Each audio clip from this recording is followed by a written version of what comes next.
my name is Niezyl a student of Devil Winchester Colleges Incorporated, taking up the course of Bachelor of Science in Criminology, third year, Section 2. And now I'm just going to present my oral video presentation in the fulfillment of the subject on CA-2, Non-Correctional Institutional Administration, instructed by Sir Maximilian Goloran. And now I'm just going to discuss the given task from Activity 1 to Activity 8. First, I'm just going to discuss the Activity 1. The number 1 questions. What is non-institutional correction? Also known as community-based approach to correction, deals in how to reform and rehabilitate convicted offenders outside the prison. Not all convicted offenders have to serve their sentence behind bars. Some are allowed to stay in the community, subject to the condition imposed by the government. It also a way to decongest the prison. Question number 2.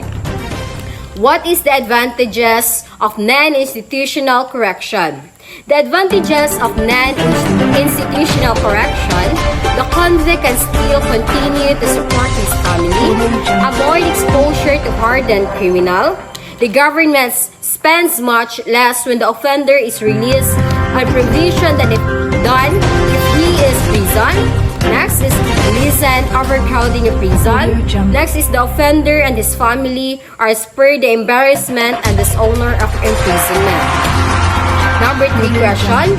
What are the agencies involved in non-institutional correction? The PPE and the Board of Pardons and Parole are the agencies involved in the non-institutional treatment of offenders. The PPA was created to Presidential Decree number 968 as amended to administer the probation system. Under Executive Order number 292, the Probation Administration was renamed as the Parole and Probation Administration and given the added function of supervising prisoners who, after serving part of their sentence in jails, are released on parole or granted conditional pardon. Question number 4. What are the non-institutional? Non-institutional definition is not belong to, relating to, characteristics of, or appropriate to an institution and not institutional. Question number 5. What is meant by institutional correction? Refers to these persons housed in secure correctional facilities. Institutional correction facilities include prisons and jails. Prisons are state or federal housing facilities that confine convicted felons with sentences typically longer than a year. Jails are administered by local law enforcement and hold those with shorter sentences, usually for 1 year or less, and those awaiting trial. Next is Activity 2. Number 1 question. Why correction is the weakest pillar? It is considered as the weakest pillar in the Philippine criminal justice system because they fail to reform offender and prevent them from returning to criminal life. Question number 2. Who will apply to release a person on recognizance? The court where the case of such person has been filed shall allow the release of the accused or recognizance as provided herein to the custody of a qualified member of the barangay, city, or municipality where the accused resides. Question number 3. What is Republic number 10389? An act institutionalizing recognizance as a mode of granting the release of an indigent person in custody as an accused in criminal case and for other purposes. Question number 4. What is the payment made by the accused to be released from custody?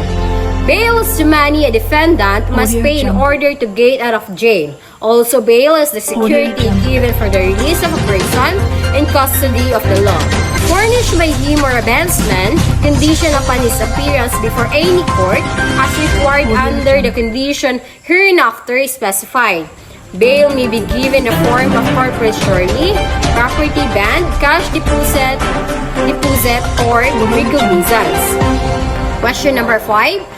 When can I apply for release or recognizance? When a person has been in custody for a period or equal to or more than the minimum imprisonment prescribed for the offender charge without application of the indeterminate sentence law, he or she shall be released immediately without prejudice to the continuation of the trial or the proceedings on appeal. If the maximum penalty to which the accused may be sentenced in the Sierra, he shall be released after 30 days of preventive important. Let's proceed to activity number 3. Number 1, what do we mean by detention? The act or fact of detaining or holding back, especially a holding in custody, or the state of being detained, especially a period of temporary custody prior to disposition by a court. Number 2 question is, what is the meaning of detention class? Detention is also punishment in which a student must remain in school for a short time after classes have ended for a day. Number 3 questions. What is a detained person? A detained person shall have the right to defend himself or to be assisted by counsel as prescribed by law.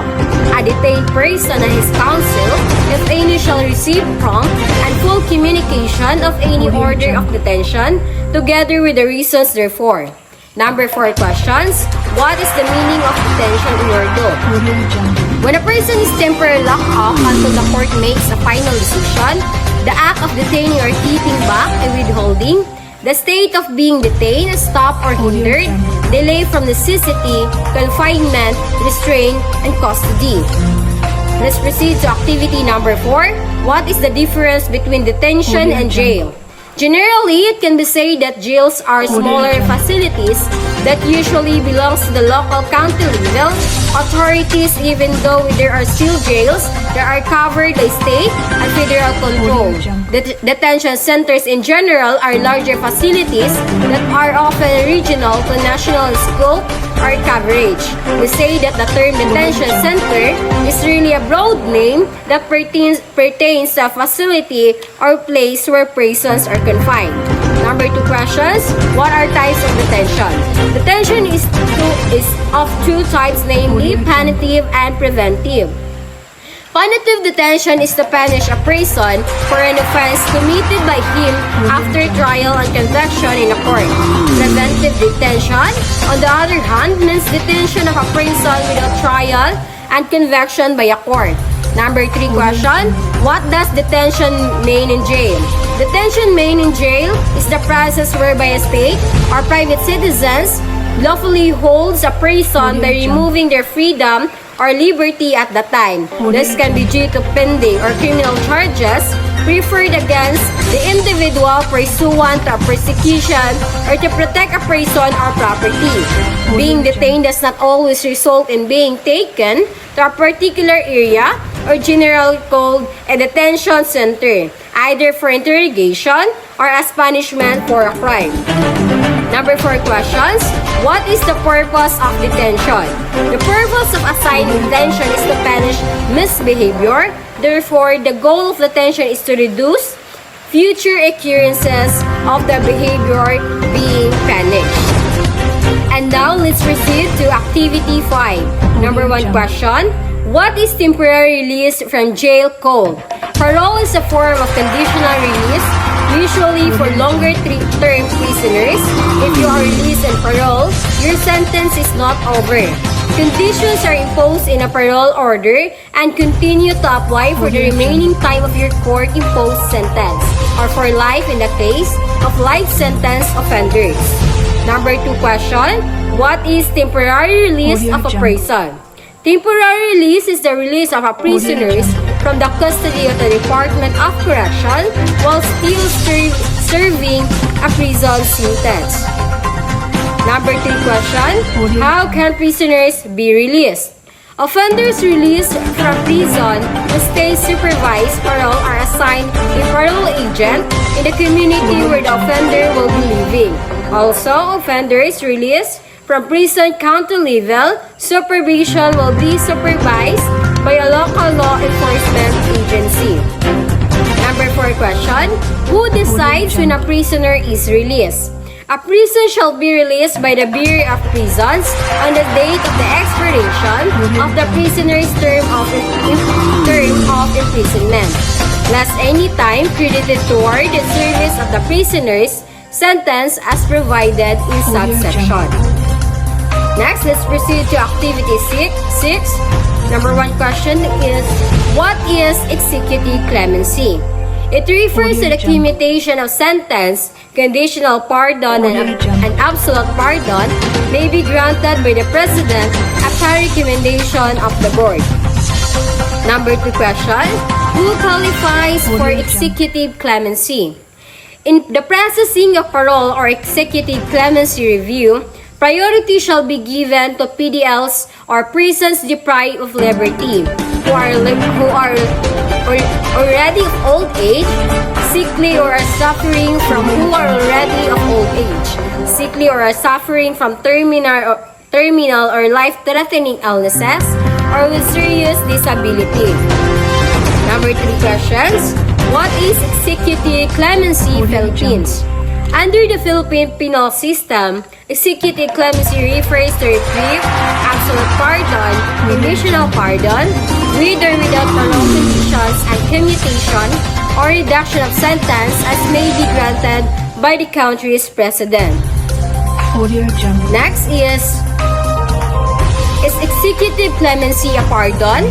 Executive clemency includes the power to pardon, in which the President overturns a federal conviction and restores an individual to the state of innocence that is existed before the conviction. Also, executive clemency includes the power of communication, which allows a President to shorten or reduce a federal prison. Number 5. What are the limits of the President's power to grant pardons? The President pardons power is limited to federal offenses. The Constitution only grants the President the power to pardon offenses against the United States, an offense that violates state law but not federal law, is an offense against the state rather than an offense against the United States. And now let's proceed to activity 7. Question number 1. What are the only 2 limits on the President's pardon power? The language in the Constitution highlights just 2 limits to the presidential pardon power. The President's authority extends only to offenses against the United States or federal crimes, meaning state crimes are beyond the President's control, and the President cannot circumvent Congress' power of impeachment.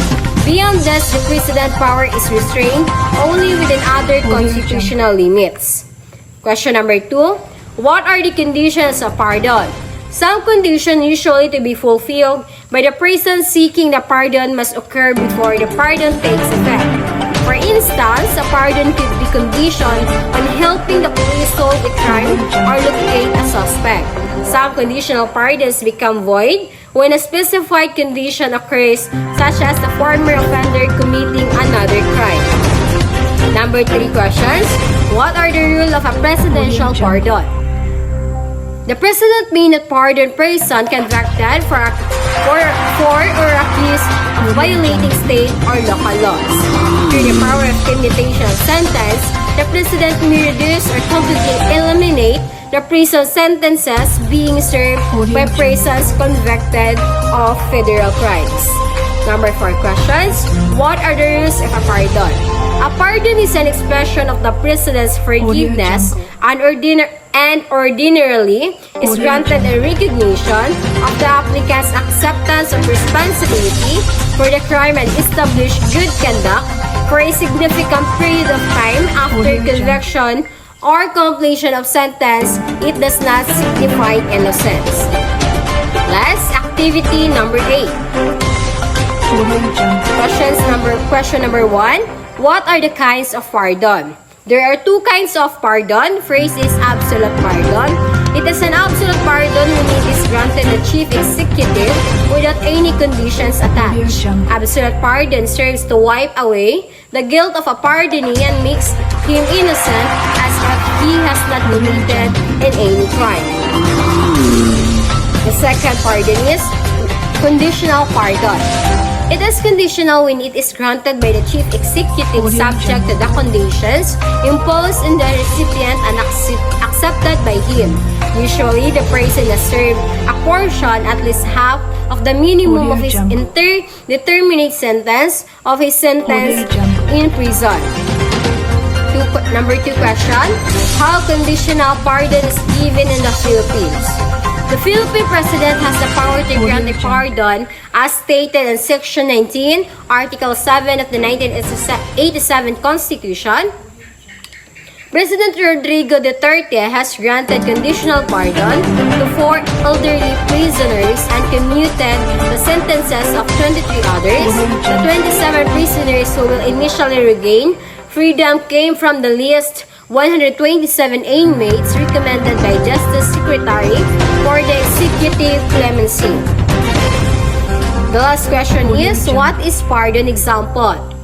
Unlike a commutation, which shortens or eliminates an individual's punishment, a pardon absolves the individual of guilt. For example, President Trump commuted Roger Stone's prison sentence so that Mr. Stone did not serve the punishment for his guilty conduct. On the other hand, President John F. Kennedy pardoned all first-time offenders convicted of crime under the Narcotics Control Act of 1956 to signal to Congress that the law needed to be changed. And that would be all, and thank you for listening.